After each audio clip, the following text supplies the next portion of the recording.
when dating advice and dating coaches just isn't working for you. Hey guys, welcome back to 5nothing100nothing.com. I am Fugit!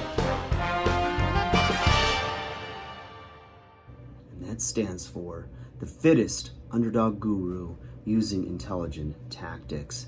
And today, guys, I want to talk to my undersized underdogs, right?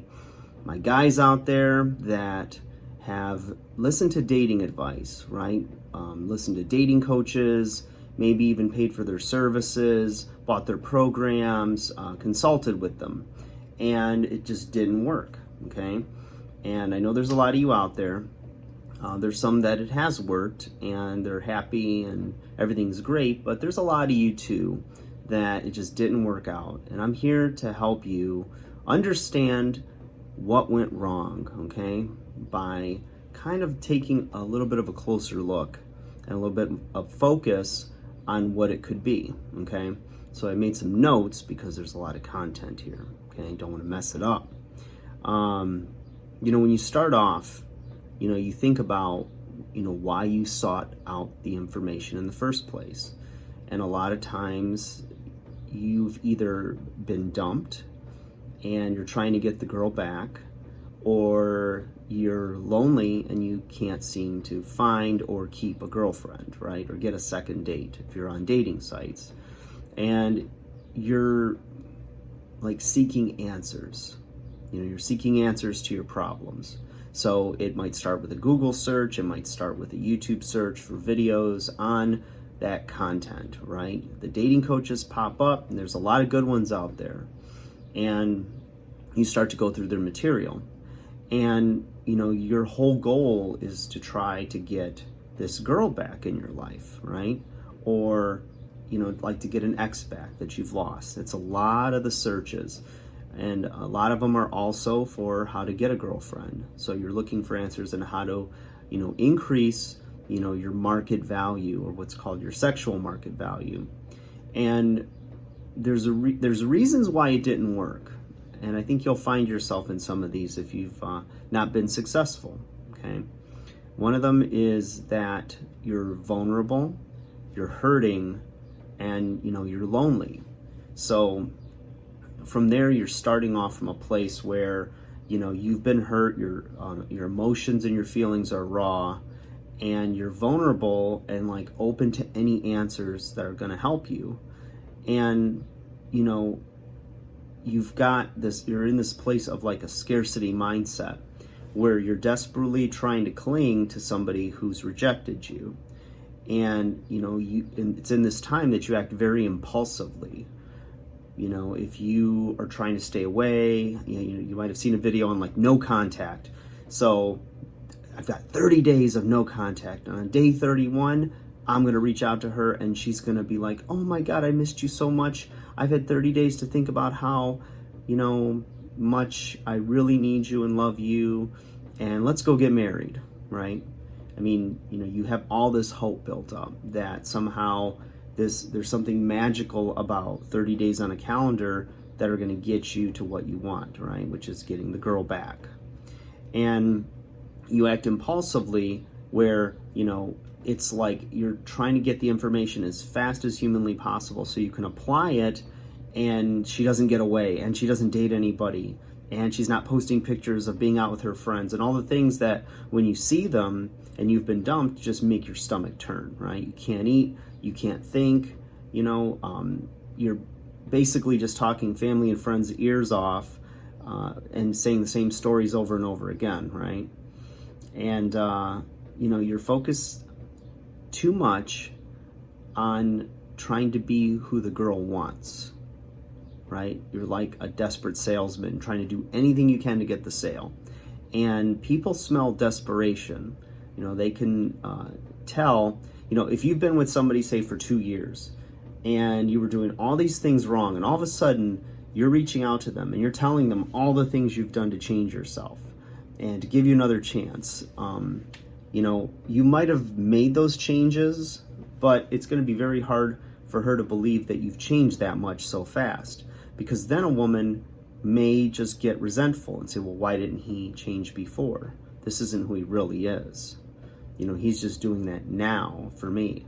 And while that seems admirable to you, that, you've made these changes for her and she should appreciate that, the problem is you're not understanding that she's thinking in her head, why didn't you make those changes before? It's displaying to her that you're not really the man that you're saying you are now, right?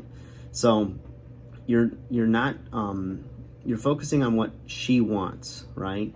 Instead of being who you are, or the best version of yourself. And the truth is, if you're applying some of the principles that you've learned in these videos or this content, by that time you've probably already made a lot of mistakes. You've over pursued, maybe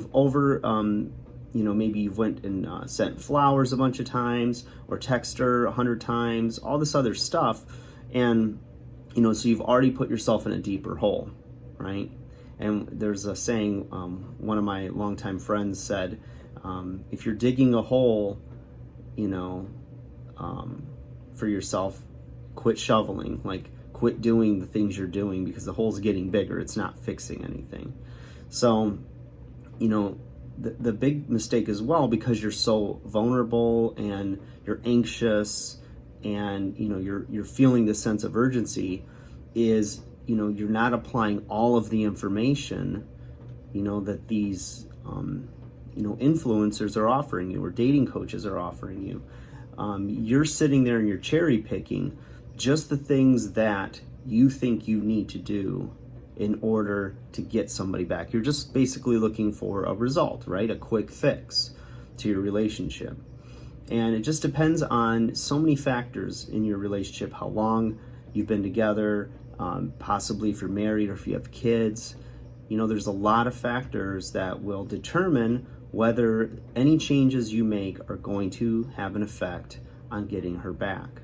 So, applying some of it or applying it out of context is a big problem. And so when you're wondering why it doesn't work, it's because of those things, okay?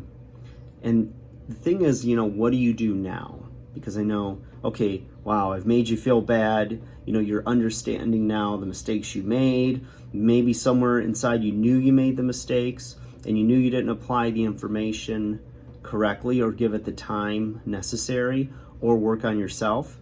So what do you do now, right?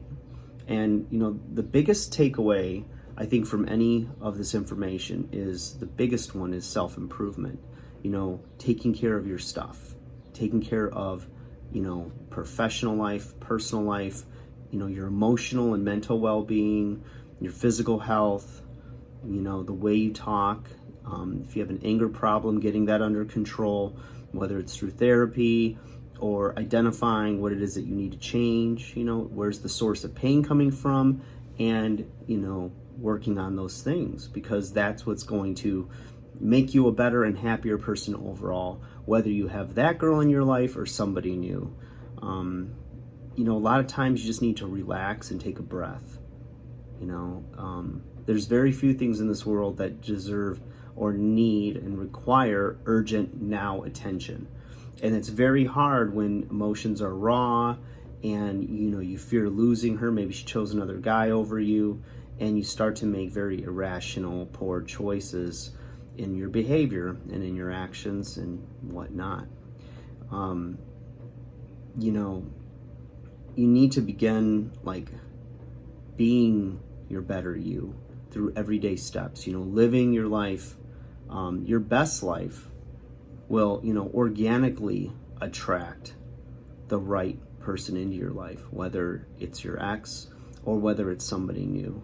I can tell you from personal experience that in the last few years in my relationships, I wasn't happy with myself, and I wasn't doing the things that I know that I need to do to be my best me.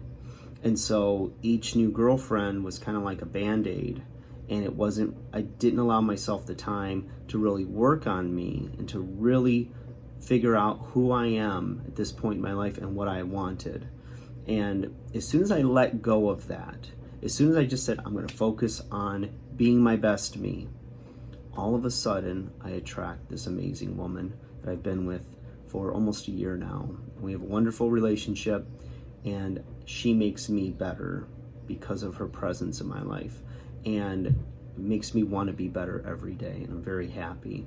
I love her for her, she loves me for me, and it's a long, painful road to get to that place, and there's no guarantees in life, but if you're doing the work on yourself and you're really not just cherry picking things that you need for right now or what you think you need, you're going to grow exponentially. And a lot of times you'll find that when you're a better person, you're no longer really attracted to that ex anymore, because you're a better version of you, you're a new man, and you'll find that the types of women that you're attracted to has changed quite a bit. So guys, I hope that helps.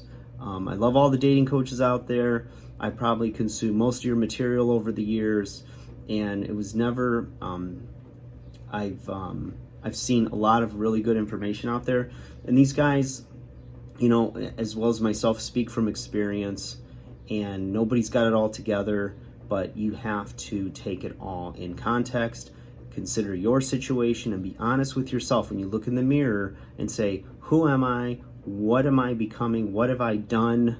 How can I be better than I was yesterday? And continue to take those steps, keep a positive mindset, and don't worry, the world is full of people. You will meet somebody that knocks your socks off. All right?